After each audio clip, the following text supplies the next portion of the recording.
ido, Yasmín? Para esa semana que no he estado yo.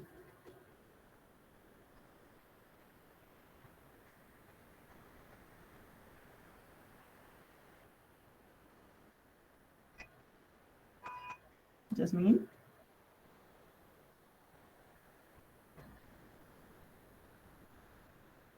Sí, licenciada, aquí estoy. Bueno, lo único que sabía que teníamos que hacer eran las prácticas. Ya. Y para hoy, ¿qué teníamos pendiente?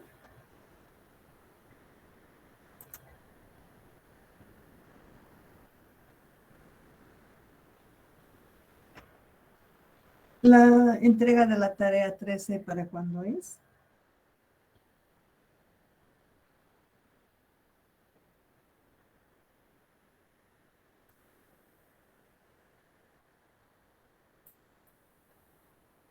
Tres personas se me han Es dicho. para el jueves. Es para el jueves. ¿Por qué es para el jueves? ¿Te acuerdas?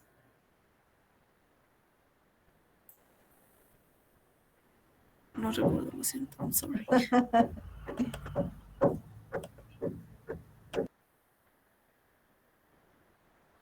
Bueno, sucede que aquí, por ejemplo, tengo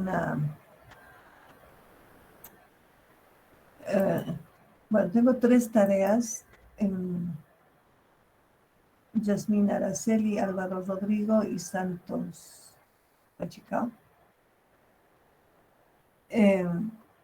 Les voy a dar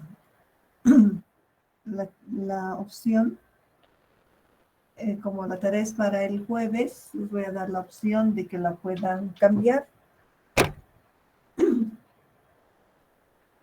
¿Por qué? Porque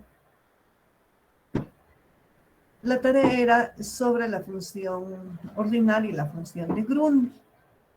La función de Grundy no la hemos visto en clases. Ustedes tenían que leer el documento y hacer consultas. Entonces es muy posible que estas tres personas que ya han presentado la tarea puedan o quieran mejorar su tarea, ¿sí?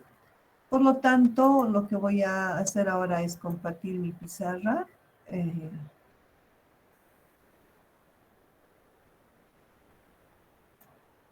Habíamos quedado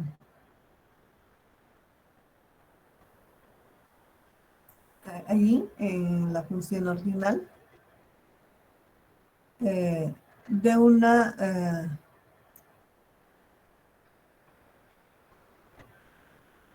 función ordinal de un grafo sin circuitos. Quedaba la función ordinal de un grafo con circuitos y la función de Grundy que tenían que ustedes estudiar en el documento y hacer consultas. Entonces, estoy dispuesta a responder cualquier duda que tengan.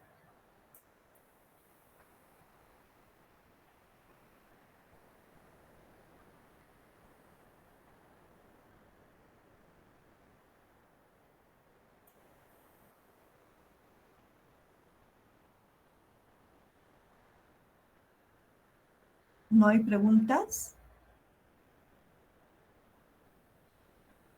¿Puedo pasar de largo? ¿Puedo pasar de largo? ¿Me salto? Ya, lo que vamos a hacer para hacerlo más rápido, como se supone que tienen que haber leído, voy a dejar de compartir esta pantalla y les voy a compartir el documento que tenían que leer y voy a ir explicando paso a paso qué es lo que se ha hecho.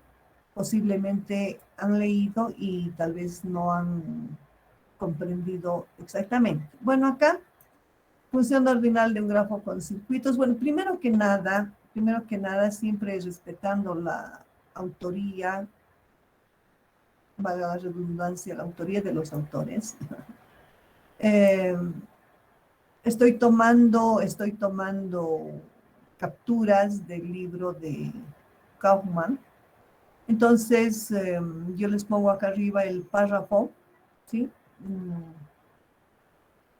Página 233, Introducción a la combinatoria de Kaufman, que es el libro que les he pasado para que lo puedan leer. Esta es la definición de la función ordinal que hicimos la anterior vez, donde, si se acuerdan, era sumar las columnas y tomar como nivel inicial las columnas que tenían 0. ¿Qué significa las columnas? Significa gamma menos 1. Entonces, gamma menos 1 de que subí igual a 0 pertenecen al nivel 0. Eliminando estos vértices del grafo, se tiene que conseguir el nivel 1 bajo esta misma condición, ¿no? ¿Se acuerdan? Habíamos dicho que si en alguna de esas sumas por columnas no sale ningún 0, significa que hay circuito. Esta es la función ordinal ascendente, desde la más chica hacia la más grande. La función ordinal descendente es hacer exactamente lo mismo, pero por el otro lado, o sea, sumando las filas, ¿no? En la práctica hay ejemplo de eso, o sea que, insisto, si durante toda la semana se han dado el tiempo, nada más el tiempo dedicado a clases, para leer el documento y estudiarlo, segura estoy de que han debido entender todo eso, por lo que no les voy a decir, ¿se entendió? Más preguntas, simplemente estoy aclarando los conceptos para que podamos continuar hacia adelante. Cuando se trata de un grafo con circuitos, es posible que no nos demos cuenta el rato que estamos haciendo el método. Porque puede haber circuitos, claro, en este ejemplo los circuitos son evidentes. Pero yo podría tener un grafo en el que no haya arcos simétricos y de pronto se presente un circuito, digamos, a este nivel, ¿no? A este nivel que estoy rondando con mi mano. Que de B va a C, de C va a D, de D a F, de F a B. Pero no hay ningún simétrico. O, digamos, de E a B, de B a F, de F a E, otro circuito aquí. Pero no hay simétricos. El hecho de que no haya simétricos no significa que el grafo no tenga circuitos, ¿no? Podría tener circuitos sin tener bucles y sin tener arcos simétricos. En todo caso, cuando se tiene un grafo que se detecta por algún método, por inspección, visualmente, como es este ejemplo, o habiendo hecho la función ordinal o intentado hacer la función ordinal y que no me sale, pues lo que tengo que hacer es descomponer el grafo en subgrafos fuertemente conexos máximos, que lo vimos más antes. Hallar el grafo de clases y aplicar el algoritmo de función ordinal al grafo de clases. Sabemos que la descomposición de un grafo en subgrafos fuertemente conexos máximos representa, si está bien hecho, la eliminación de los circuitos que pudieran haber en ese grafo. Si se presentan circuitos todavía, significa que el método no ha sido bien aplicado. Bueno, en este caso, tenemos circuitos claramente, visualmente observamos. Entonces, lo que hemos hecho es llenar la matriz booleana, y como dice acá, se ha hallado el cierre transitivo de F y el cierre transitivo de F inverso. Voy a ir siguiendo con los valores, lo voy a ir cambiando de colorcito. Tengo este 0 porque es F. Entonces voy a ir a este 1. Este 1 está en H. Entonces busco la fila de H. Algo hice mal. Fíjense que aquí algo hice mal. ¿Quién se dio cuenta del error? ¿O nadie se dio cuenta del error? Voy a volver a verificar. Si es que está mal y nadie se da cuenta del error, significa que nadie ha estudiado el documento. A ver.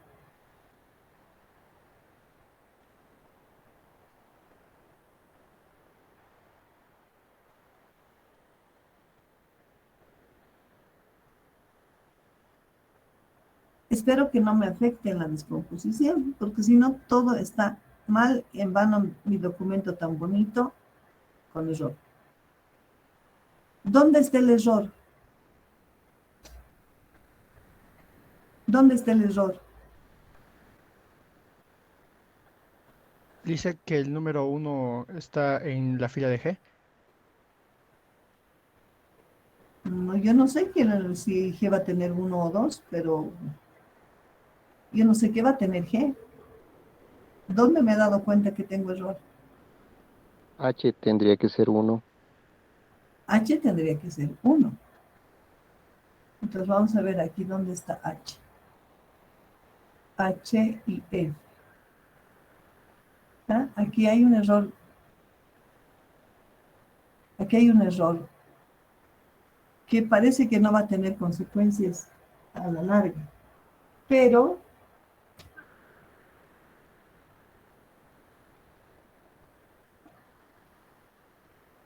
sí hay error. Entonces,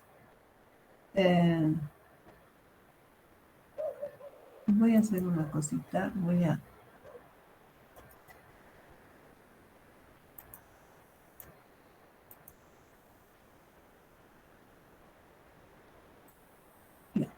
Voy a volver a hacer el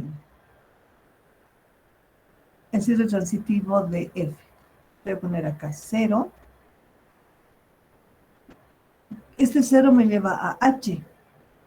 Y H debería tener 1. No 2 como dice en la otra columna.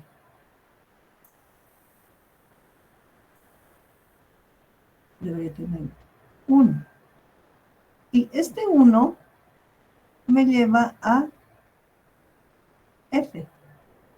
Y F ya está marcado. Lo que significa que todo lo demás tiene que tener asterisco. ¿Sí? Entonces, acá, para encontrar la clase, cierre transitivo F y H, está bien. Al escribir acá, al pasar, me he debido equivocar, porque miren aquí mi cierre transitivo está bien, F y H. F y H. Pero, chicos, no han estudiado. Eso es lo que a mí me preocupa. Ustedes debían decir lo primero, ahorita. ¿Qué preguntas tienen? Aquí, licenciado, usted ha sacado esto y no tenía que haber, tenía que ser de esta otra forma. ¿Qué ha pasado? No entiendo. ¿Ve? Bueno,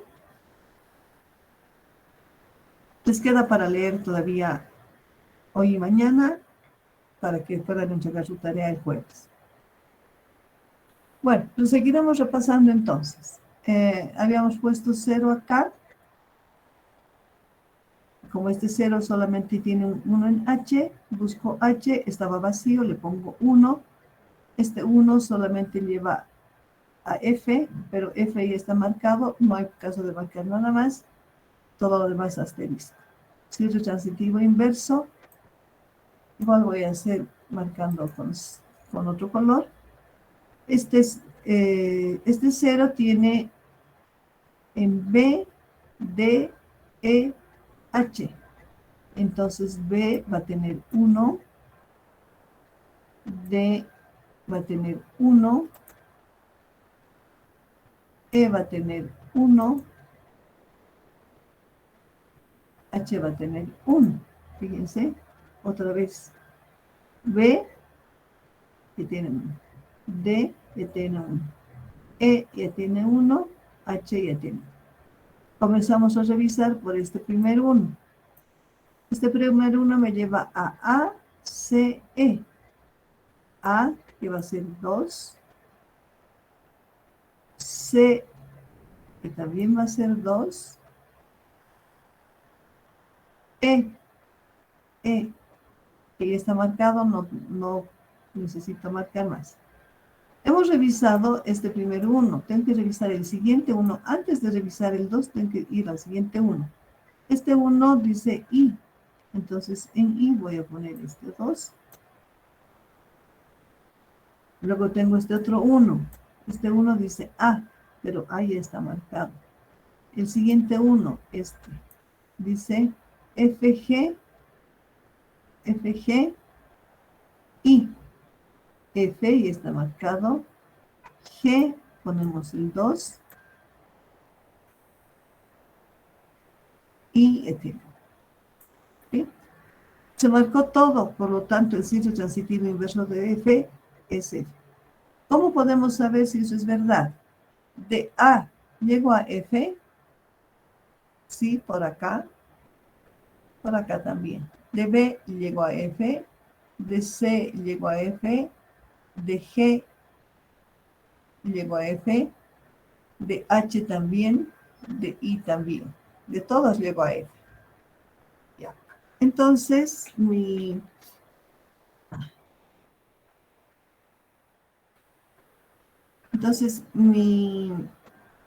cierre transitivo inverso es A, B, C, D, E, F, G, H, la intersección FH. Bueno, este error que tenía del 2 que le puse ahí ha debido ser un error al transcribir de mi papel a la computadora, a la matriz, porque si se ubican, sé que hubiera tenido como estaba el vértice G más incluido, aquí me hubiera salido otra clase y bueno, sonaba. Pero bueno, en este caso salió más bien el error no ha afectado. Entonces tenemos la clase de F, que sería FH. De este vector, o perdón, de esta matriz a esta matriz, reducimos la matriz sin F ni H, ¿no? En clases lo habíamos hecho tarjando, ¿se acuerdan? Tarjábamos toda la fila, columna, tachábamos. Se puede hacer así o se puede hacer de esta forma. Clase de A, dice. Entonces, A va a ser 0. Esto me lleva a A, pero ahí está marcado. Me lleva a B y a E. B que va a tener 1. E que va a tener 1. Reviso el 1, me lleva a C. C va a tener 2. Nada más. Ahora este otro 1. A, B, G. Ahí tiene marca, B también, G. Que va a tener 2. Reviso ahora este 2. Dice B, pero B ya está marcado. El siguiente 2 dice A, pero ahí está marcado, no puedo marcar nada más. Entonces pongo los asteriscos. Para el cierre transitivo inverso, pongo 0, dice A, E, G. E y G que van a tener 1. Ahora reviso este 1, dice A, está marcado. Este otro 1 dice E, y está marcado. Por lo demás, tiene asterisco. La clase encontrada para esta matriz sería, cierre transitivo de A, sería ABC, EG. ABC, EG. Cierre transitivo inverso sería AEG. AEG. Entonces la clase de A es la intersección, por lo tanto, AEG, ¿no? Entonces aquí quizás me faltaría poner, ¿no? Clase de A es igual a cierre transitivo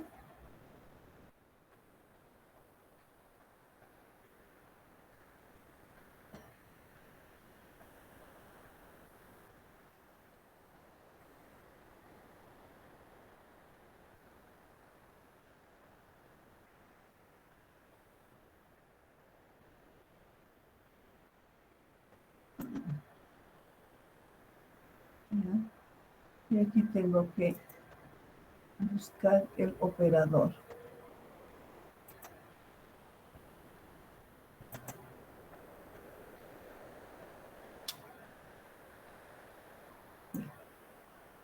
Entonces ahora queda más claro, ¿no? Lo mismo podríamos haber puesto acá, pero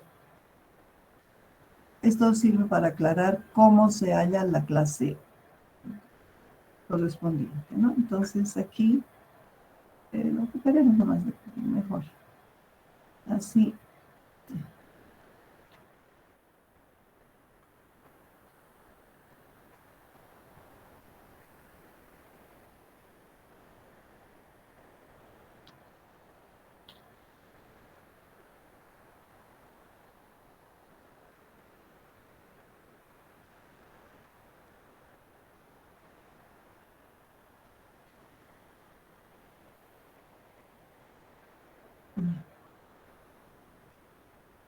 Y para la otra matriz, habiendo eliminado los vértices A e y G, me queda B, C, D, I. B, C, D, I, sí, está bien. Dice clase de C, entonces la clase de C ponemos 0 acá. Perdón, antes esto.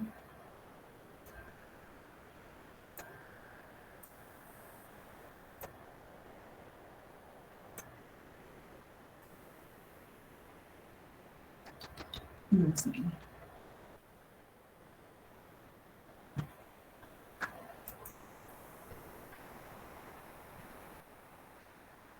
Bueno, aquí, este es, ¿no? Clase de C0 me lleva a B, B va a ser 1. B me llega a C, y está marcado, no marco nada más, se queda así.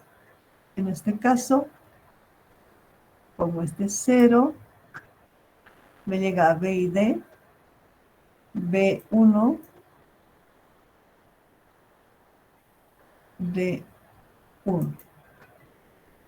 Entonces, reviso este 1, me lleva a C, que ya está marcado, reviso este 1, me lleva a I, entonces en I pongo 2. La clase de C va a ser BC interceptado con gamma de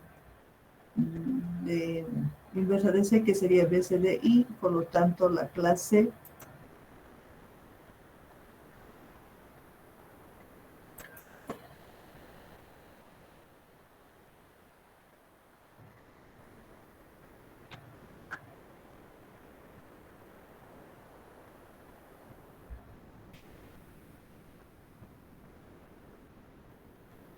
seguimos haciendo porque solo eliminamos B y C, entonces queda D, I. Hallando para I, marcamos D, no hay caso de marcar nada más. En el inverso ponemos 0, no hay nada para marcar, se queda ahí. Por lo tanto, la intersección solamente viene a ser I. Y para esta otra matriz, nos queda D, trivial. Poner esto, no marco nada, pongo esto, no marco nada, sale lo mismo. Entonces, el grafo de clases, donde ya no existen circuitos, se ha redibujado, sería este, aplicando la función ordinal a este grafo, colocamos los arcos de clase a clase, se halla la suma y se obtiene este grafo. Eso ya no lo repaso más porque lo hicimos la anterior clase, ¿no?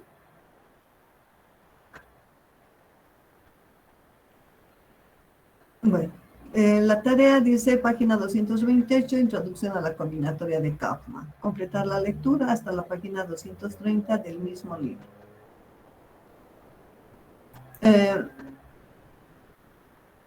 Halla la función de Grundy si existe del grafo 2 de la tarea. Bueno, ¿qué tenían que leer? En realidad lo que tenían que leer es lo que les voy a explicar ahora. La función de Grundy es una función que se aplica a cada vértice del grafo, donde el valor que va a tener cada vértice debe ser tal que sea el menor número entero positivo a partir de 0 que no se haya utilizado en sus vértices adyacentes. Eso es en otras palabras, ¿ya? Entonces, acá en este ejemplo está explicado. Tenemos este grafo, ¿sí? Copio este grafo acá y dice, se crea un vector columna para obtener g de x. Recomendación, lean por favor el documento de cálculo, ¿ya? Así no van a tener problemas en entender lo que se está haciendo acá.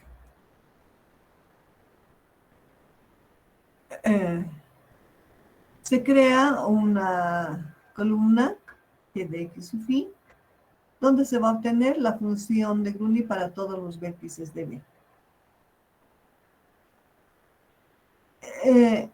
El grafo tiene que ser sin bucles.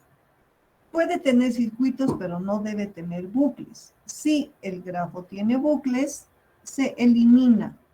Trabajar este método con bucles va a hacer que salga mal. Entonces, si no queremos que salga mal, vamos a trabajar sin bucles, ¿no? Entonces, una vez que se tiene la matriz, vamos a buscar como condición inicial, indispensable, imprescindible, inalterable, la condición de que la función gamma de algún x sub i sea 0. Podría suceder que no pase eso, o sea, podría suceder que ningún vértice tenga función gamma 0. Entonces, se busca un vértice arbitrario. Entonces dice, si en el grafo existe un vértice cuya función gamma es vacía, este vértice, en este caso es E, se coloca en el vector columna el valor de 0, en la casilla que corresponde a dicho vértice. Para diferenciar de las demás marcas, tomamos el color azul. En este, ¿no? Inclusive hasta por colorcitos se los he hecho para que puedan estudiar, repasar mejor. Para poner el 0 en la casilla correspondiente a E. Bueno, está redundante, pero bueno, no importa. Marcamos con el mismo color azul la columna del vértice que acabamos de marcar. La columna que acabamos de marcar dice el vértice es 0 en E. Por lo tanto, la columna de E lo ponemos en 0. Este numerito que ven al costadito como subíndice es el valor de Grundy que estamos hallando. Entonces, al marcar esto, se revisa, ¿ya? Se revisa la matriz y tenemos que observar si existe alguna fila que tenga todos los unos marcados. Si tenemos alguna fila que tenga todos los unos marcados, vamos a revisar y poner el valor que no ha sido utilizado. Eso es lo que les decía hace rato. El valor que vamos a poner tiene que ser un valor que no haya sido utilizado en los vértices adyacentes. ¿Cuáles son los vértices adyacentes en este caso? Por ejemplo, tomamos el vértice C. El vértice C no, perdón, estamos con el vértice E. El vértice B, el vértice C y el vértice F son vértices adyacentes a E. ¿Ya? Son vértices adyacentes a E. Por lo tanto, si hubiera un circuito, podría suceder que de algún modo yo tengo que volver acá y con el mismo valor 0, lo que impediría que sea una buena función de Grund. Si tuviera un bucle y yo tendría uno acá, marco con 0. Pero no se puede repetir. Como he dicho, el valor no utilizado significa que no puedo repetir valores que están en la matriz con los valores que están en el vector en sus respectivas filas. Entonces, si hubiéramos tenido un bucle en E, marcaríamos con 1E y marcamos luego con 0. 0 con 0 choca, no sirve la función de Grund. Pero como sabemos que es bucle, lo hubiésemos anulado y continuamos. Bueno, al revisar la matriz, decíamos, no vemos ningún vértice que tenga todos los unos marcados. Entonces, escogemos un vértice arbitrario. En este caso, se va a escoger el vértice B. Marcamos con 1. ¿Por qué? Porque ya tengo una marca con 0. Entonces, marcamos con 1 y todos los unos que están en la columna de B voy a marcar con 1. Ahí está, ¿no? Estamos utilizando el color verde. Ahora, revisamos qué vértice podemos elegir. Aquí no hay, este es mejor, este es peor. Cuando no tenemos todos los unos marcados, la verdad, el vértice tiene que ser arbitrario y depende un poquito de la práctica, que yo me vaya dando cuenta si esto al cruzar me va a salir el mismo valor, entonces no marcaré aquí. Pero eso se hace con bastante práctica. Estamos comenzando, entonces es un poquito difícil decir eso. Entonces, simplemente lo que ahora dice, se escoge D. ¿Por qué D? Porque se me ocurrió. Porque no tengo ninguna columna marcada. Fíjense, hemos marcado con 0 en celeste y hemos marcado con 1. Entonces, podía haber escogido B. Ya lo hemos escogido B. Podría haber escogido C, que tiene un 1 marcado. Podemos escoger D. Podemos escoger F. Se me ocurrió escoger D. Entonces en D pongo moradito. ¿Qué valor? 0. ¿Por qué? Porque no hay 0 aquí. Tenemos 1. Cuidado con confundirse. Ahí no puedo poner yo 2. ¿Por qué? Porque es el menor número no utilizado. El menor número no utilizado es 0. No lo hemos utilizado. Por lo tanto, debo poner 0. Marco con 0 lo de acá. ¿Sí? Y ahora me deja el ejercicio como, diríamos, un dibujo libre de poder hacer yo la conclusión del ejercicio marcando lo que toque marcar. Hemos marcado lo que está en celeste, en verde y en morado. Lo que está en negro, vamos a ver cómo se pudo haber marcado. Aquí tengo el verde, que es 1, 0, y aquí también es 0. Entonces, ¿qué número pongo? 2. ¿Por qué? Porque es el menor número entero positivo no utilizado. Este 2 hace que yo marque 2, 2, 2, 2, 2. Al marcar con este 2, me encuentro con C. que no tenía marca, pero ahora tiene 0 y 2, puedo marcar con 1. ¿Por qué? Porque es el menor número no utilizado. Entonces, al marcar con 1, marco en C, perdón, con 1, y verifico que acá efectivamente los valores están correctos, que no se ha solapado ningún valor, no se ha chocado ningún valor, ¿no? Entonces,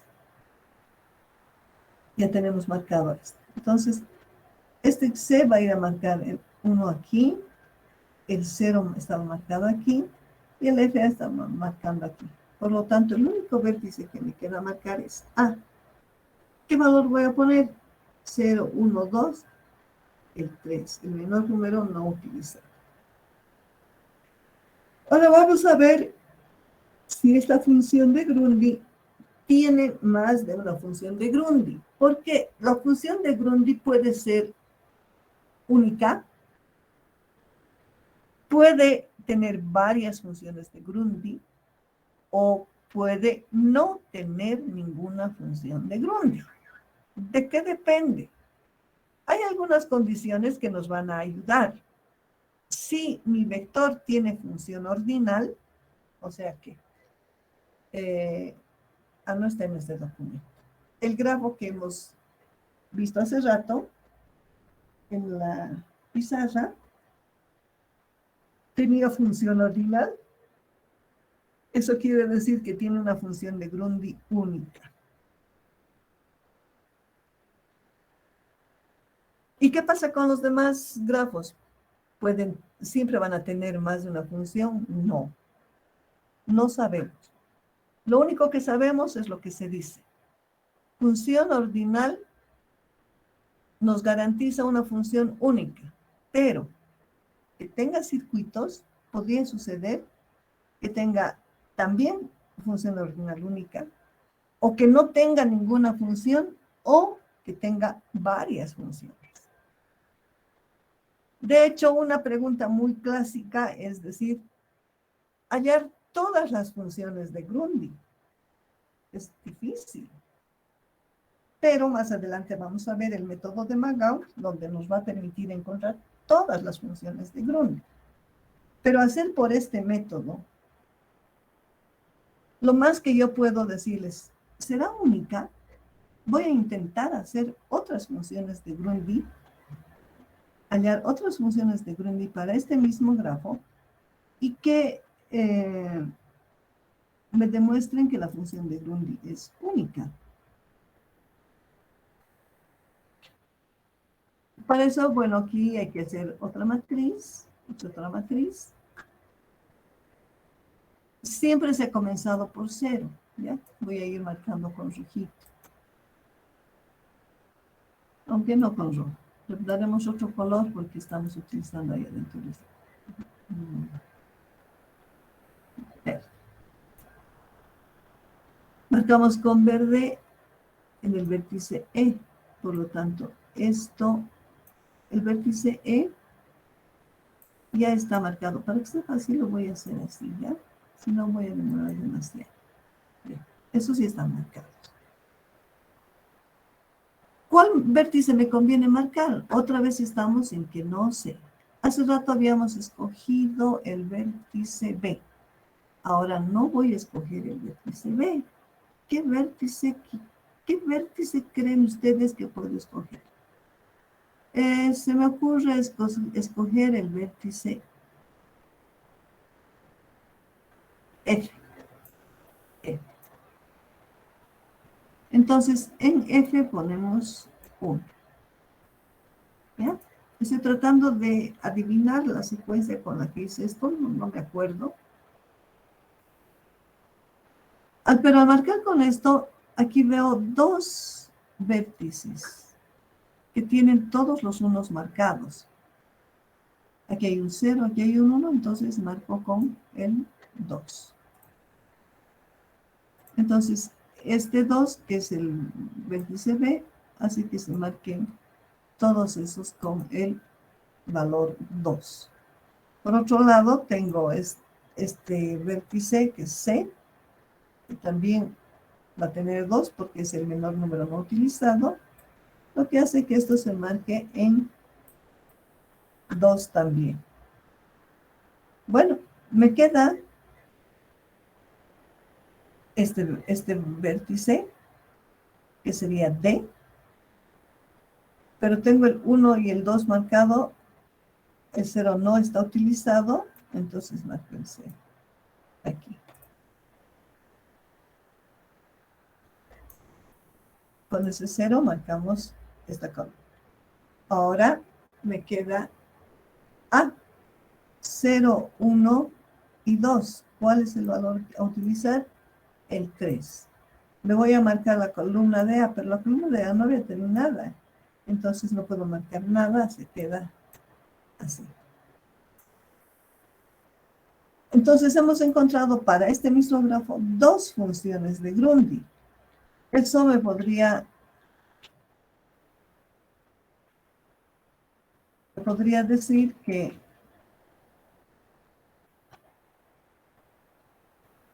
puede tener más funciones de Grundy.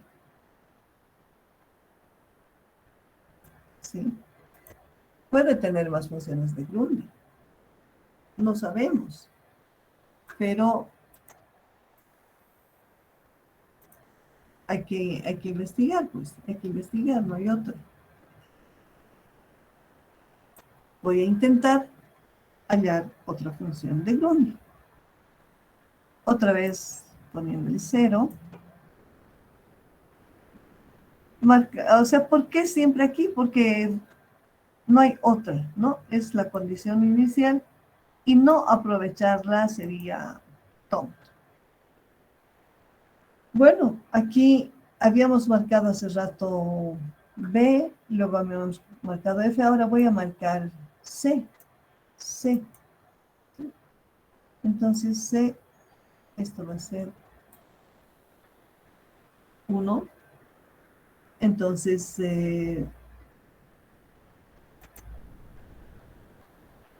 aquí tengo 1,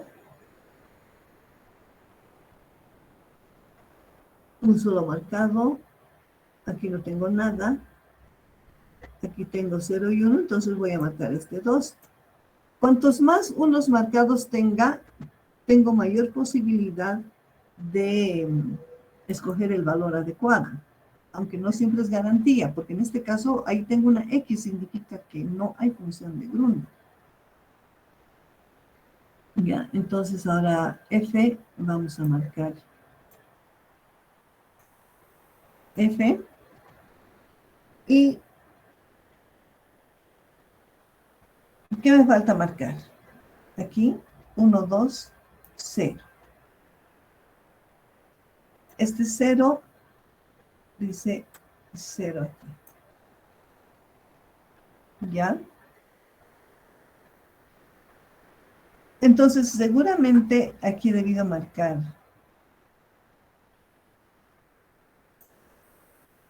Aquí hemos marcado, ¿no? D.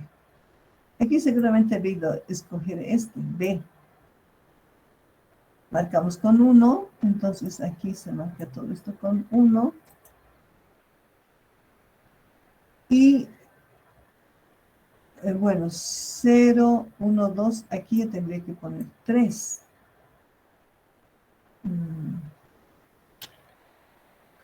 Si voy por este lado, he encontrado esta misma función, 0, 0, 2. Entonces, no es la forma que se ha procedido. De alguna forma, seguramente se ha hecho así, así debe ser. Este 0 en E. Entonces, acá he debido escoger este. Y he puesto este otro 0. Entonces, en D pongo este 0. Como es vértice arbitrario, ¿puedo hacerlo? Sí, por ahí resulta bien. Maravilla. Entonces, aquí tengo 0, 1, pongo este 2. Marco esto aquí con 2. Aquí tengo 0 y 1, perdón, 0 y 2, 0 y 2, entonces este se marca.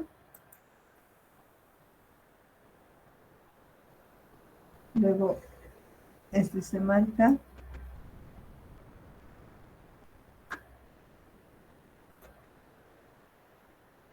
Para C, entonces C. Bien. Y bueno, aquí otra vez.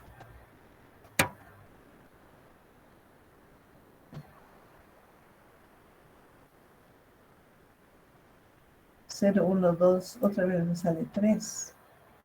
Otra vez me sale 3. Y otra vez tengo la misma función de hace rato. Por lo tanto, seguramente, bueno, no recuerdo cuál es la secuencia que hice. Se darán cuenta que puede haber muchas. Quizás sea esta la que he hecho, este último intento para que vean cómo podemos sufrir a veces intentando hacer, ¿no? Bueno, entonces se me ocurre marcar este con 0, ¿no? No tengo nada por marcar acá, por lo tanto no pasa nada. Y bueno, marco aquí este con 1. Esto va a ser así. Luego este 1, 2, puedo marcar este 0, 1, 2. Este puedo marcar 2 en F. Ahora tengo 0, 0, 2. Aquí el 1 está bien. 0, 2.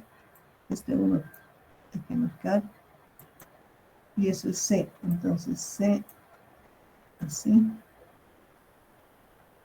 Ahora me queda 1, 2. Este tiene que ser 0, sí o sí. Y este D me lleva a marcar S.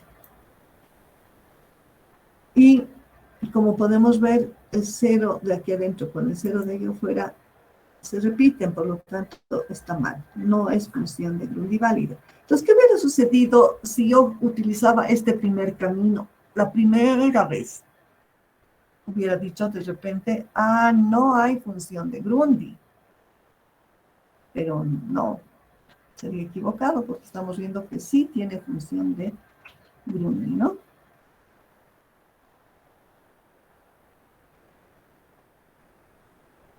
Bueno, aquí tengo otro ejemplo de la función de Grundy, que ya eso se los dejo para que ustedes lo revisen. Y bueno, la tarea que correspondería a hacer todo en base a lo que hemos trabajado. Entonces, ¿qué queda por decir de la función de Grundy? Que la función de Grundy, esto ya les he pasado, o sea, la tarea 13 ya la tienen, voy a dejar de compartir. Voy a utilizar otra vez mi pizarra.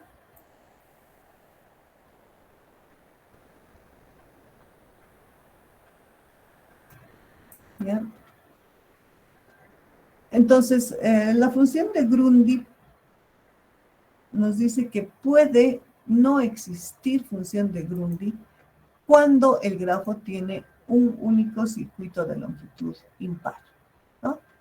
Entonces, si yo, por ejemplo, tengo X, Y, Z y pongo unos cuantos arcos, digo de X a Y, de Y a Z, de Z a Y. Esto no tiene función de Grundy. Si lo hago por inspección, equivocadamente puedo hacer esto. Digo, pongo 0 aquí. Los adyacentes no tienen que tener el mismo valor, entonces pongo aquí. Entonces aquí no puedo tener 0, no puedo tener 1, pongo 2. Aparentemente está bien. Vamos a ver qué pasa en la matriz.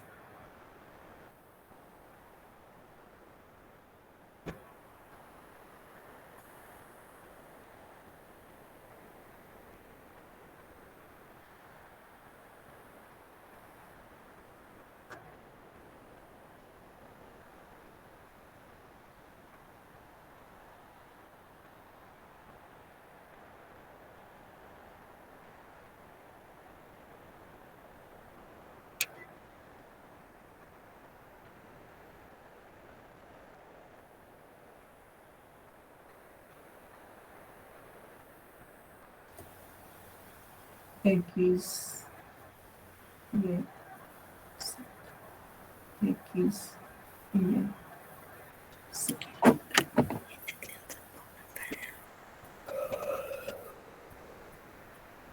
Ya, vamos a poner los arcos de X a Y, de Y a Z y de Z a X.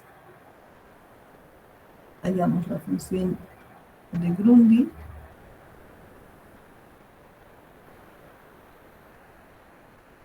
Que de X sub phi. Voy a poner 0 aquí en Y. Entonces 0 aquí. 1 acá. 1 acá. 0 aquí. 0 aquí. Choca, no sirve. Y esta situación pasa, no importa con qué vértice comencemos. Empezar por X. Entonces pongo 0 aquí. Aquí me correspondería el 1. 1 aquí. Aquí correspondería el 0. 0 aquí. Aquí también choca y estaríamos, ¿no? Y si empezamos por el otro vértice es exactamente lo mismo. Entonces, como corolario, un grafo puede tener 0, 1 o más funciones de Grundy. Un grafo que tiene función ordinal tiene función de Grundy única. Un grafo que tiene un único circuito de longitud impar no tiene función de Grundy. Pero escuchen bien eso, un único circuito de longitud impar. Si tienes 2 circuitos o 3 circuitos de longitud impar, yo no sé qué pasa. Puede ser que tenga función de Grundy, puede ser que no. ¿Qué pasa si el grafo no tiene función ordinal? Puede tener función de Grundy, puede no tenerla, puede tener varias. ¿Sí? Eso queda claro. ¿Alguna consulta antes de cambiar de tema?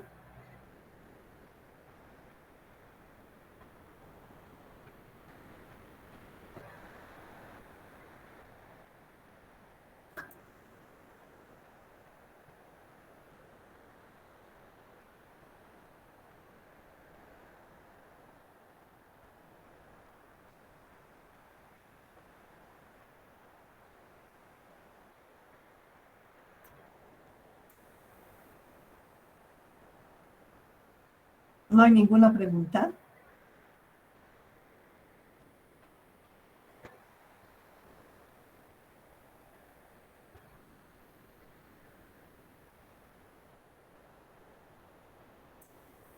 Bueno, entonces voy a pasar a otro tema, que sería la estabilidad interna, externa y núcleos. El examen va a ser hasta núcleos. ¿Para cuándo habíamos que dar el examen?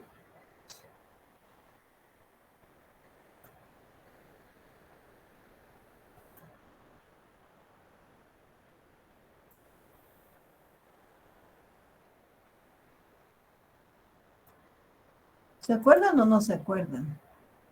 Para el 19 de mayo. Para el 19 de mayo. Entonces estamos súper bien. Porque hoy, esta semana, vamos a terminar estabilidad interna, externa y núcleos. La clase del 17 va a ser consultas, completar algo si nos falta y el examen bajo la misma modalidad que la anterior vez. Ay, sus notas, chicos, no, he olvidado. Sus notas del primer parcial. Ya, voy a publicarles hoy, yo creo que para esta tarde o esta noche, ¿ya? Sus notas del primer parcial. Bueno, voy a borrar esto.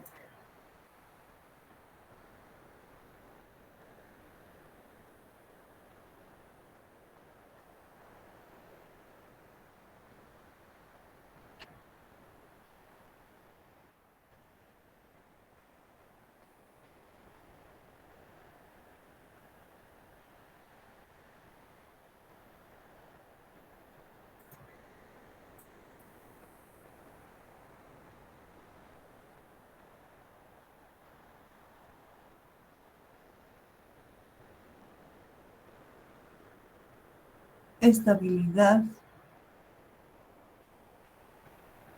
Vamos a ver primero la estabilidad interna. Ya.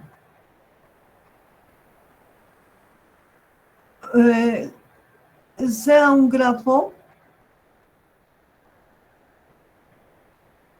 sin bucles. Ya, en la estabilidad interna los bucles nos perjudican. Si existe bucle, hay que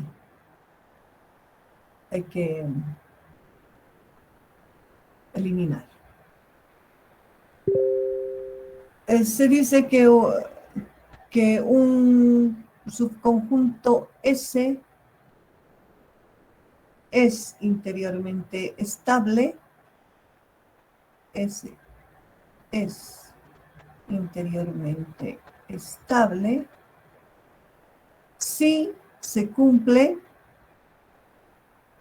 que S interceptado con gamma de S es igual a vacío.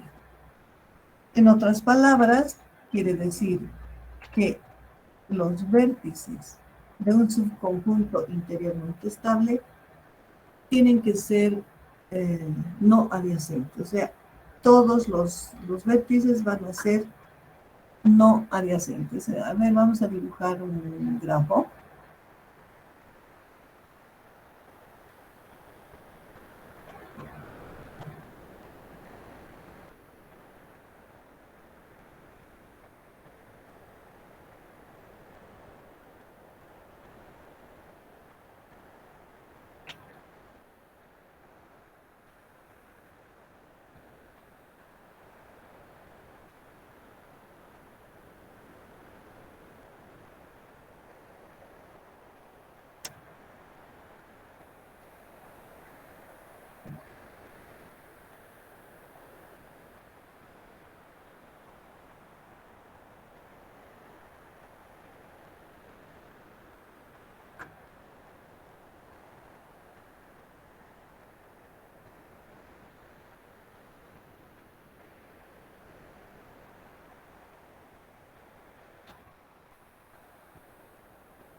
Voy a escoger un vértice, o un subconjunto, perdón, un subconjunto al azar.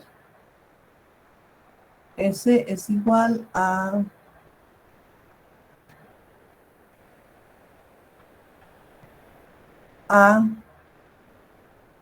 E, D. Este subconjunto es interiormente estable. Claramente puedo ver que A con E no es adyacente, A con D tampoco es adyacente, pero E con D es adyacente, entonces no es interiormente estable, no es interiormente estable. ¿Cómo lo podemos probar? Con la definición. Ese sería A, E, D,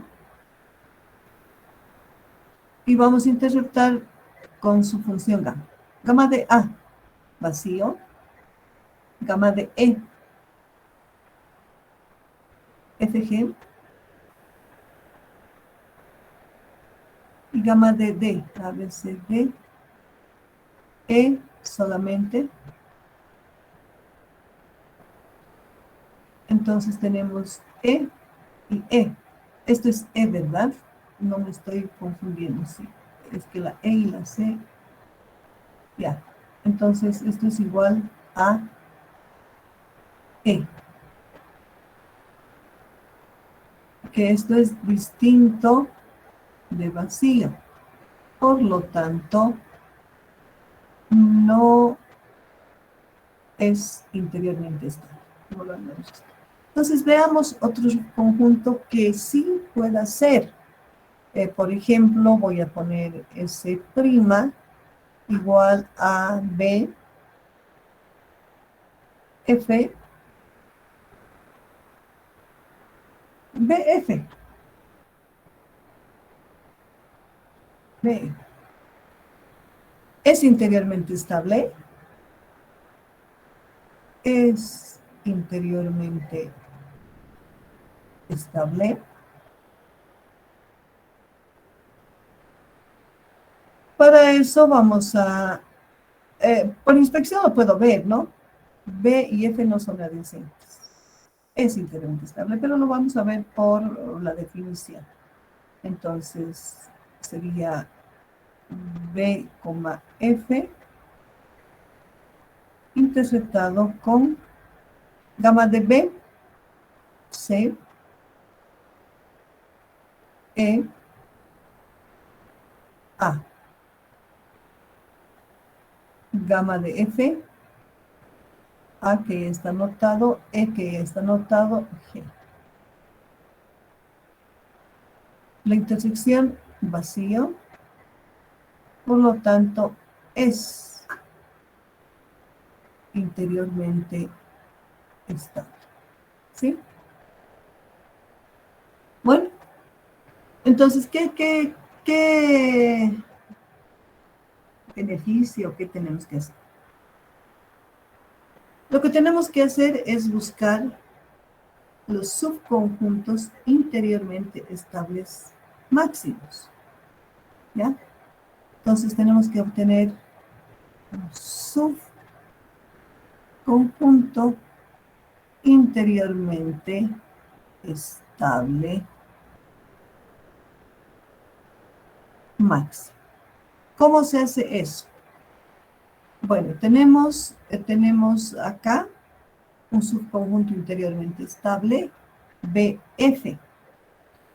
Decimos que BF es interiormente estable máximo si no existe ningún otro subconjunto interiormente estable que contenga estrictamente a BF. Parece trabalenguas, lo voy a volver a repetir.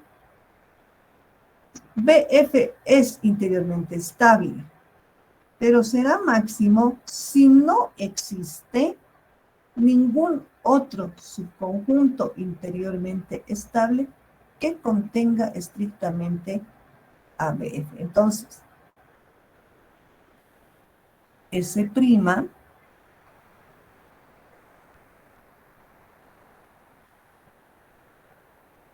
es interiormente estable.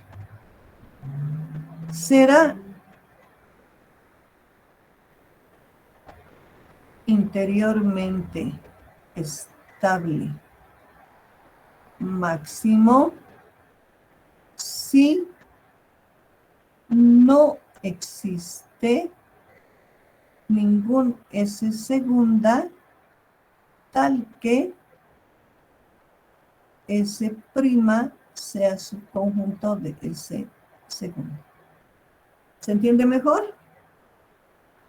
Bueno, entonces lo que corresponde es ver si existe este S segunda.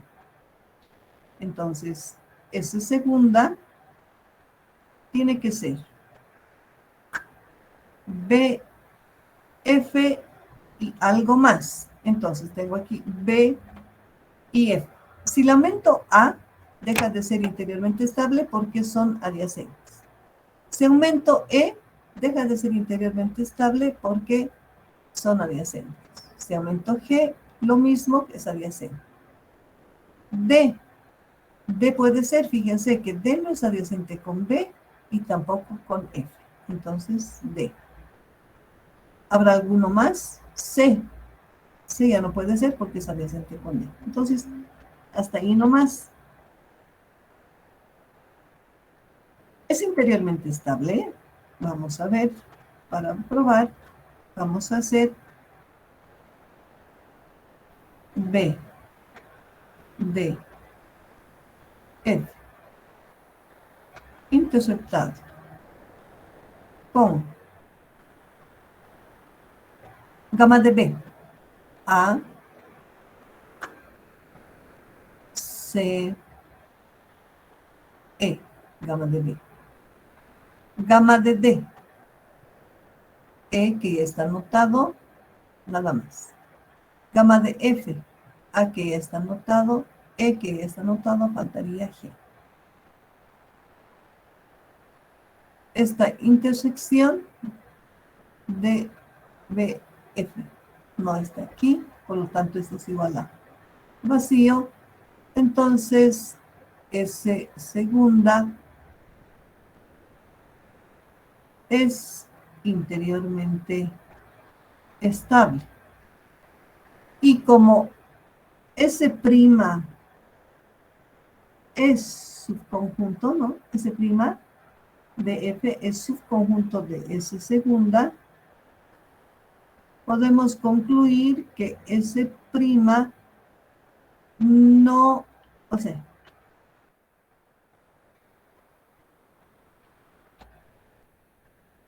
es interiormente estable, pero no es máximo.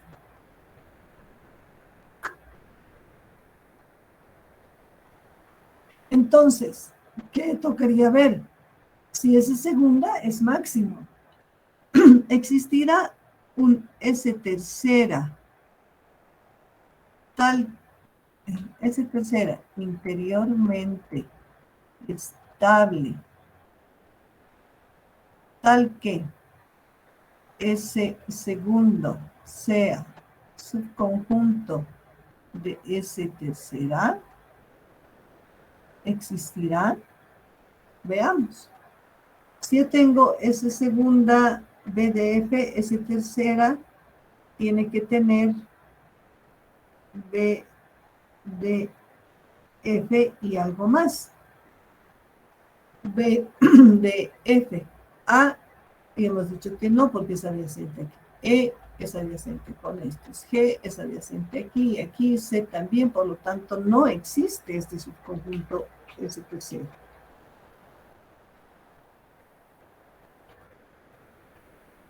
Entonces, decimos, no existe S tercera tal que S segunda sea subconjunto de S tercera. No existe, ¿no? O sea que, por lo tanto, S segunda es un subconjunto interiormente estable máximo. ¿Se dan cuenta?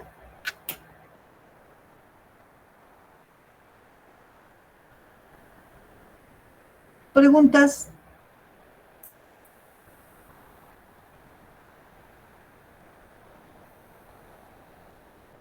Claro, licenciada. Dime. Dije que todo claro, licenciada, se entendió bien. Ah, ya, perfecto. ¿Podrían darme algún otro subconjunto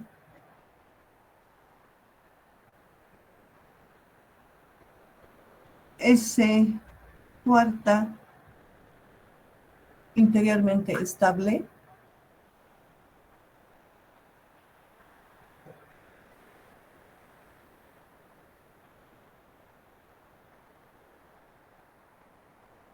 Por ejemplo, yo les digo A, E. A, E.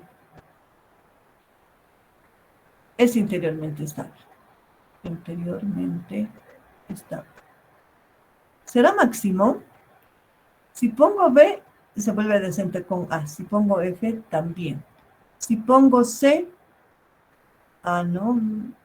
no es máximo. Entonces se podría poner C más. Entonces vamos a poner C más. A, E, C.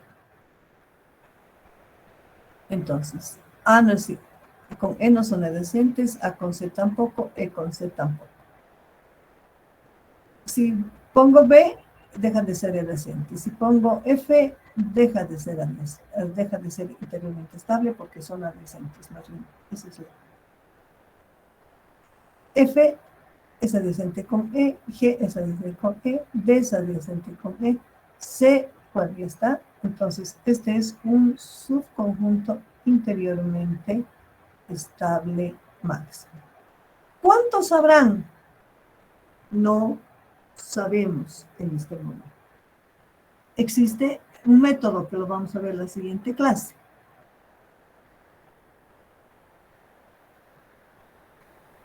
Vamos a ver el número de estabilidad interna.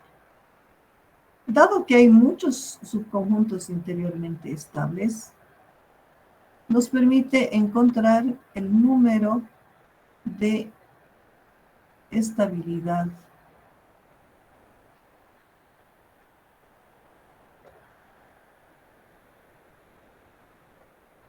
no sé por qué está escribiendo tabla, estabilidad interna. El número de estabilidad interna está dado por la siguiente formulita. Es igual a alfa de G. Y este es igual al máximo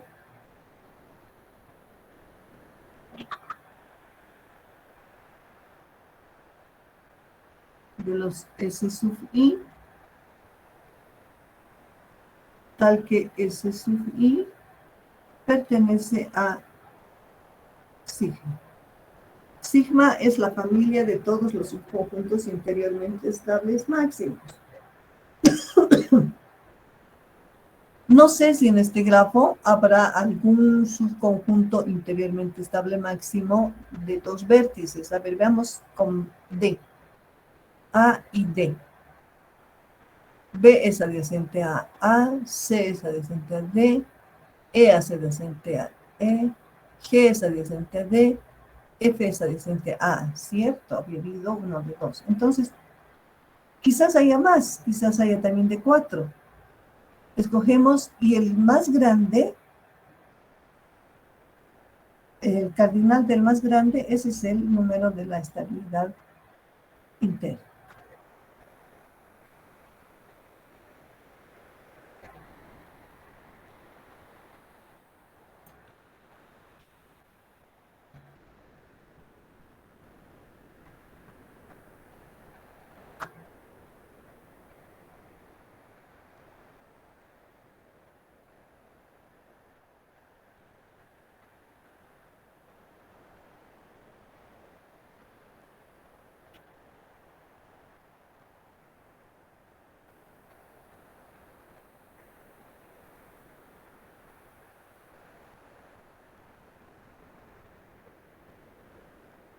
Vamos a ver ahora los subconjuntos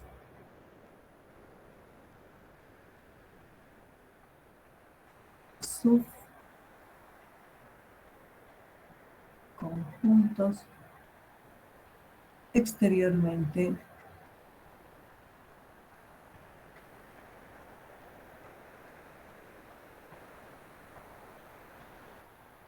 estable.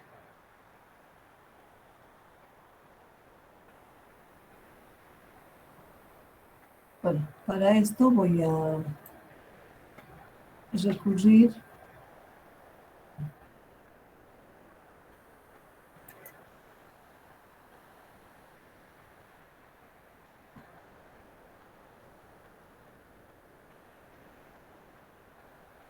aquí debe haber puesto estabilidad externa.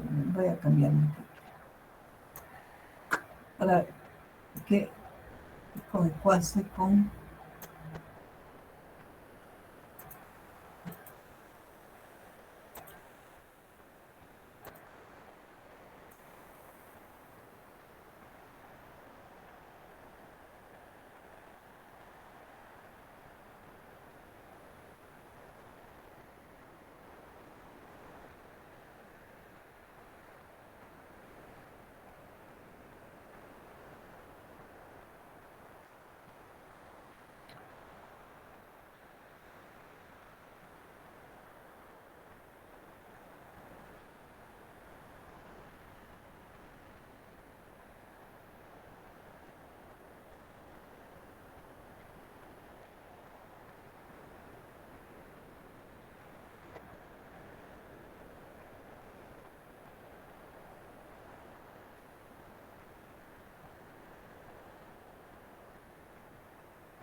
Bien, el subconjunto,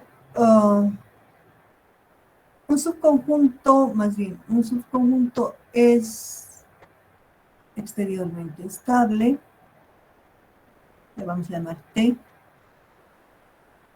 es exteriormente estable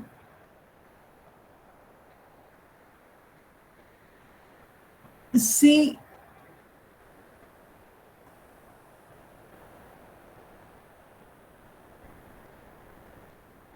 para todo x sub i que no pertenece a T,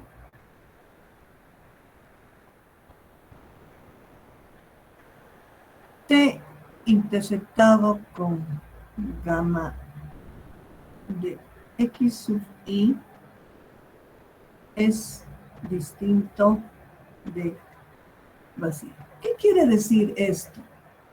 Quiere decir que si yo defino un subconjunto, ese subconjunto tiene que tener ligadura desde los otros vértices hacia estos subconjuntos. No puedo, a ver, vamos a intentar copiar este.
Ya, ahí vamos a probar.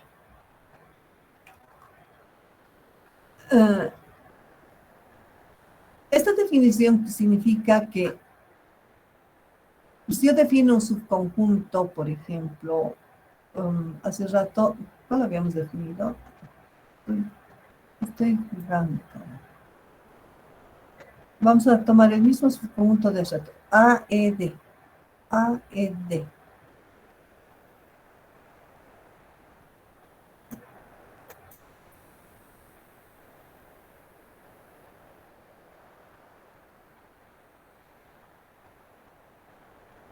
T es igual a AED.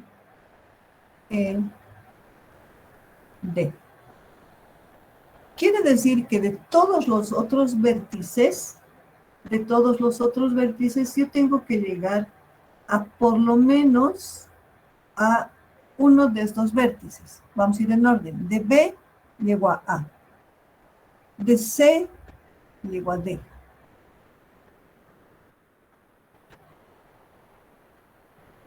De C, de D, de E, F. De F llego a E. De G llego a E. Entonces, quiere decir que AED es exteriormente estable. Pero ¿cómo lo confirmamos a través de la definición? Vamos a tomar, punto y coma, si esto es T, no T es igual a B, C, F, G. Entonces tengo que hacer T, que sería A, E, D, interceptado con gamma de, por ejemplo, B.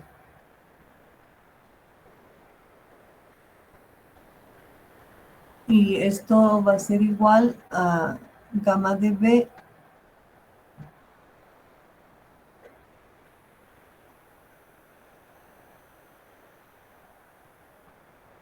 gamma de B es ACE.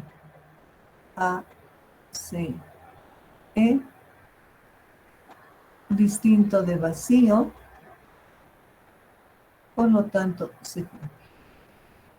Ahora lo mismo. T, lo voy a hacer utilizando esta notación para que me alcance el espacio. T interceptado con gamma de C. Esto es igual a AED, AED,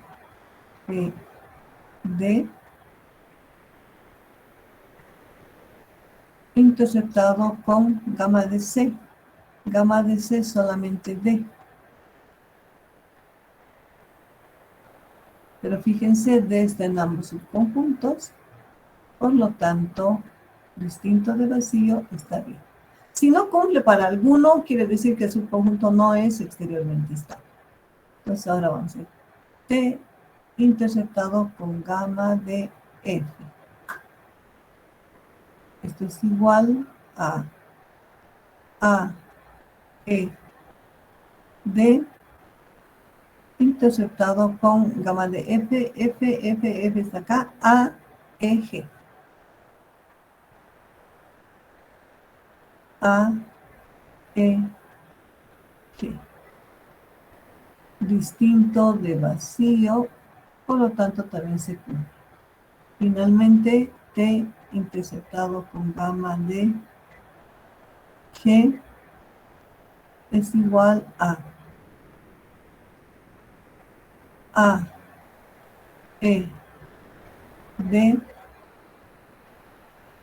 interceptado con gamma de G. Gamma de G es E y D. D, E. La intersección diferente de vacío. Entonces, se cumple para todo, por lo tanto, podemos decir que T es exteriormente estable. Ahora, este sentido de la ligadura es bien importante. Vamos a ver qué pasa si yo tengo otro subconjunto, voy a decir. T' igual a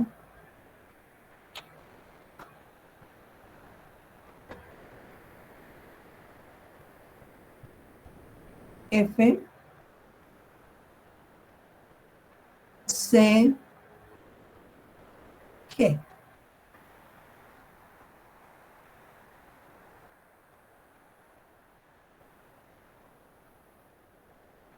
Este subconjunto no es exteriormente estable. ¿Por qué? Vamos a ver. Vamos a ir en orden. De A, ¿tengo ligadura a F? No.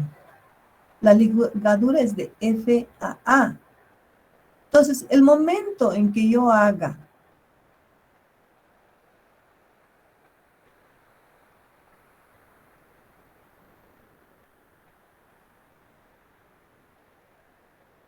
A, B, C está aquí,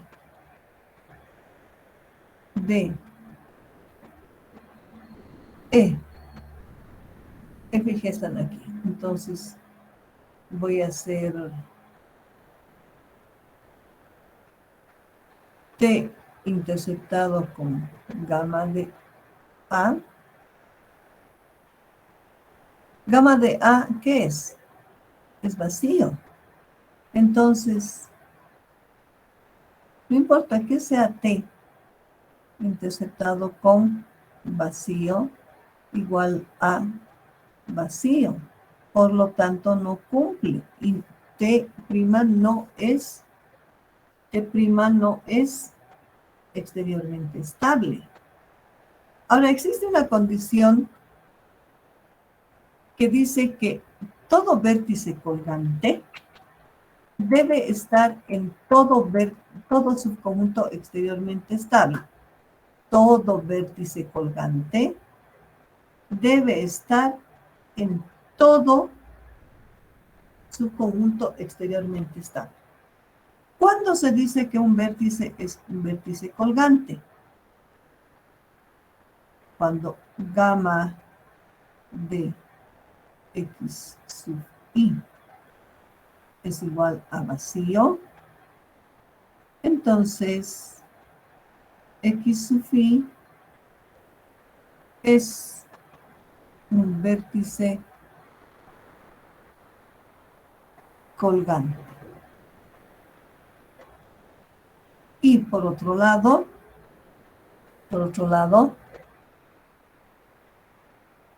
para todo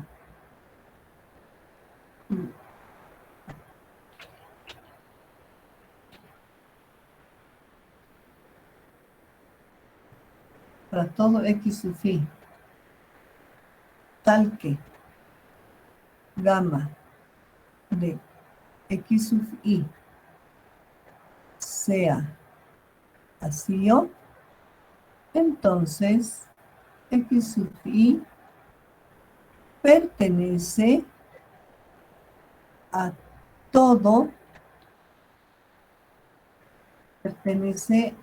¿cómo le podríamos decir a todo? Para todo, no, pertenece a todo subconjunto exteriormente estable. Podríamos haber tenido más de un vértice colgante, digamos FGHI, y que tenga de F a I. Y no hay nada más. Entonces, I también tendría que estar en todo subconjunto exteriormente estable. Por eso es que aquí, este primero es exteriormente estable. ¿Por qué? Porque tiene A y no importa lo demás. Ahora,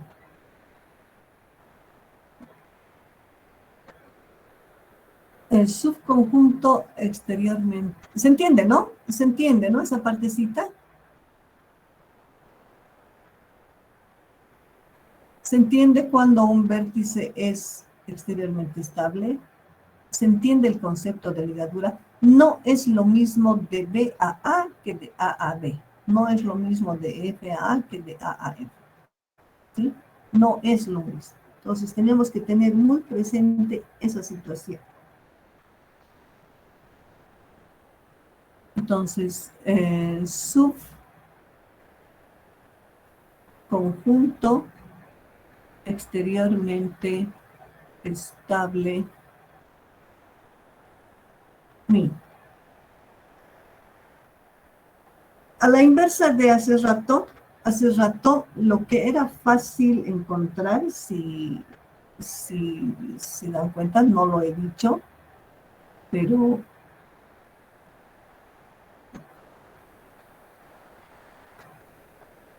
era fácil encontrar los subconjuntos interiormente estables chiquititos, no los grandes. Por ejemplo, si yo digo solito E es exteriormente estable, interiormente estable, más bien. Sí, solito E es interiormente estable. ¿Por qué? Porque no tiene ningún otro vértice con el que se alíe, se vuelva adyacente. Si pongo E y C, ahí sí, ¿no? Ya puedo decir, son adyacentes. Quiero encontrar el más grande. ¿Puedo con D? ¿Puedo con G? ¿Puedo con F? ¿Puedo con A? Ah, sí, puedo con A. ¿Y puedo con D? Otra vez. O sea, los chiquititos son fáciles de encontrar. Los grandes son los difíciles de encontrar. Ahora estamos al revés. Ahora los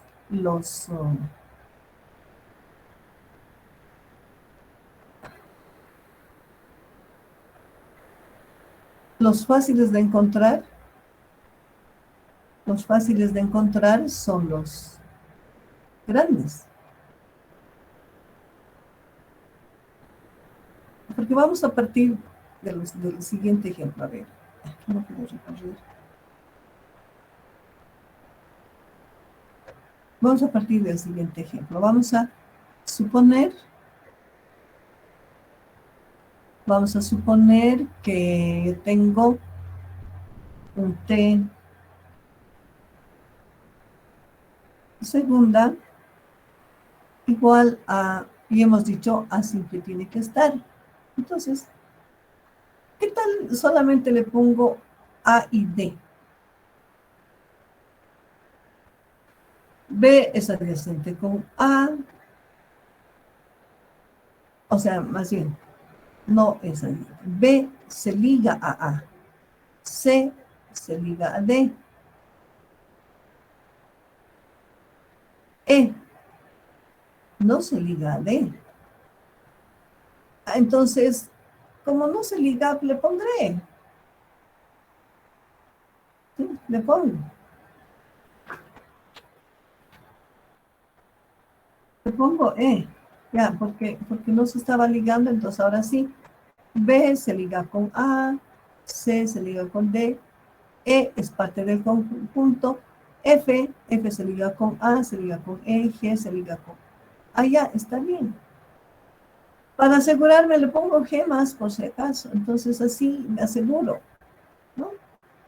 Es fácil encontrar los grandes en este caso. Lo difícil es encontrar los pequeños. Suponiendo que tengo esto, A, D, E, G. Es exteriormente estable. Es exteriormente estable. Si es exteriormente estable, todos los demás se tienen que ligar a alguno, ya lo hemos visto. B se liga a A, C se liga a D, F se liga a E, a G, a A por demás. Existirá un T sub 3, o T tercera más bien. Existirá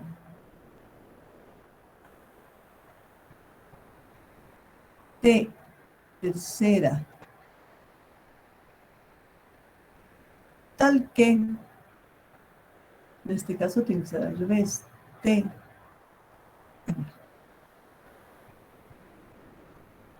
tercera exteriormente está tal que T tercera sea subconjunto de T segunda. Bueno, hemos visto que sí. Si T segunda, no, si T tercera es igual a B, E, es exteriormente estable a D, E, hemos dicho, ¿lo ven? Comprobaremos. B se liga a A, C se liga a D, G se liga a D, F se liga a A. Basta con una ligadura. Las demás, si existen, no hay problema. Basta con uno. Ya. Sí, T es. No, sí. Lo pondremos.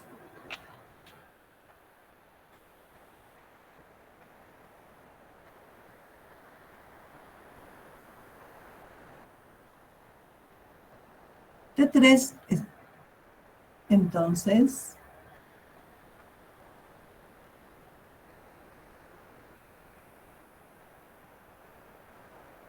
T3 subconjunto de T2, ¿no es cierto? T3 subconjunto de T2. Entonces, T2 es exteriormente estable, pero no mínimo.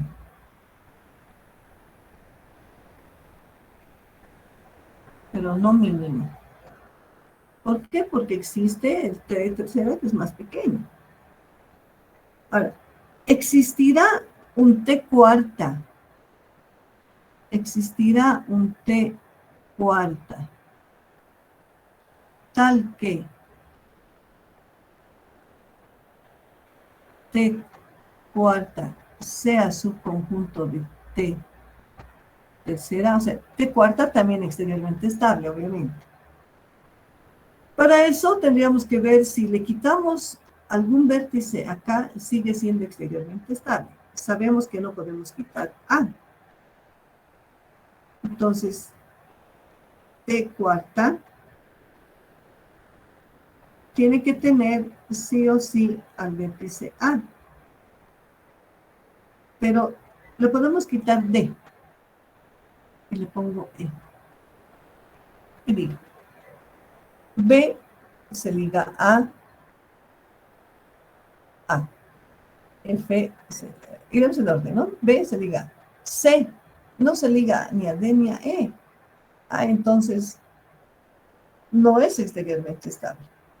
Para que sea, le pongo D. Entonces, sí, C se liga ahora a D. C, D, E está en el conjunto. F se liga acá, G también. No existe uno más pequeño. Entonces,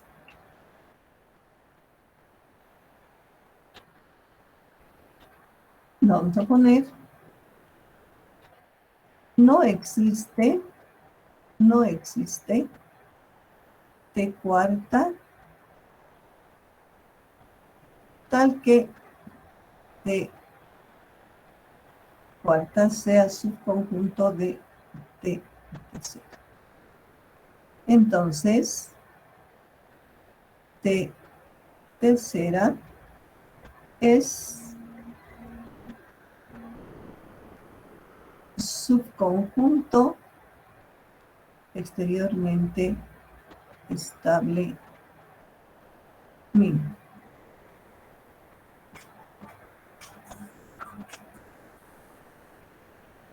¿Bien? Y definimos ahora el número de estabilidad externa para completar esto.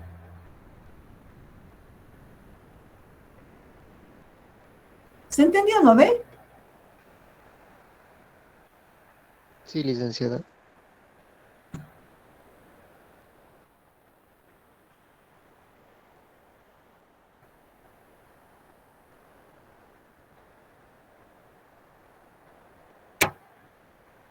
No sé por qué no quiere escribir. Pareciera que se ha llenado la memoria. Licenciada, ¿Mm? en el examen, cuando entre un ejercicio similar a este, ¿tenemos que hacer paso a paso la intersección o podemos hacerlo como usted a simple vista? No. Hay que hacer por definición. O sea, si es que entra al examen, yo les voy a preguntar el método. Por definición, o por el método de Magout, o por Grundy, yo les voy a dar el método. Si no les doy el método, ustedes pueden hacer el método que les parece. Ojo, Está bien, licenciada. es posible equivocarse. ¿Por qué no es conveniente hacer? Porque si tengo un grafo más grande, me puedo equivocar. Si me dan un grafo en su forma de la matriz booleana, no voy a lograr hacerlo tampoco. Entonces, tendría que dibujar el grafo, por ahí me equivoco. Entonces, tiene sus bemoles, ¿no? Por lo tanto, es preferible hacer por un método confiable y seguro. Bueno, el número de estabilidad externa está dado por beta de G. Y este es igual al mínimo de los T sub I con T sub I que pertenecen a tau. Tau es la familia de todos los subconjuntos exteriormente estables mínimos. Entonces, no sabemos cuál es cuál, ¿no? Bueno, ahí quedamos. En la siguiente clase nos falta ver la definición de núcleo y hacemos MACAP. Con eso estamos listos para el examen. El día... Yo les voy a preparar el solucionario de algunas de las prácticas. Si no logro hacerlas todas completas, por lo menos algunos ejercicios, les voy a pasar en función a las tareas que han ido presentando, como una autoevaluación, como lo hemos hecho en el anterior examen. Y bueno, eso sería todo por hoy. Si tienen alguna pregunta, algún comentario, aquí voy a escribir también examen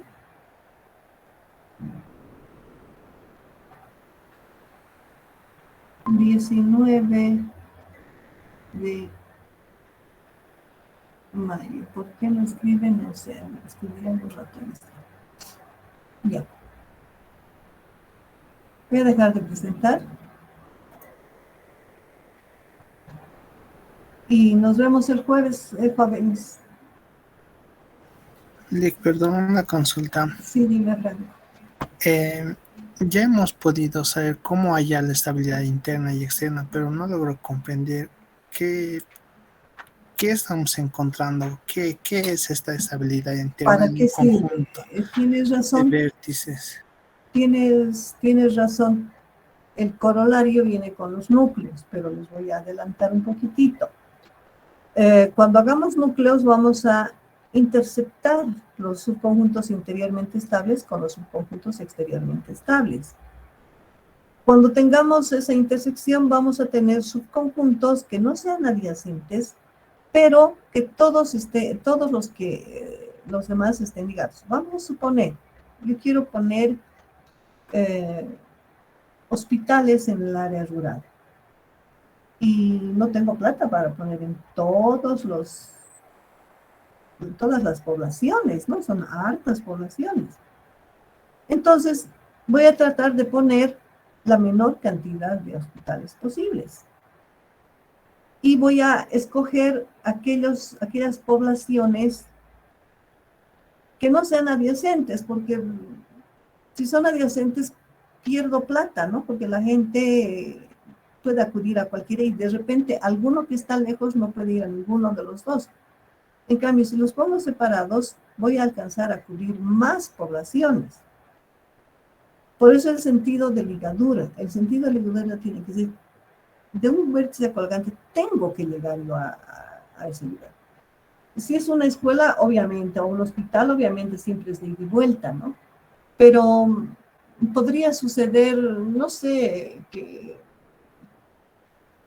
tienen que ir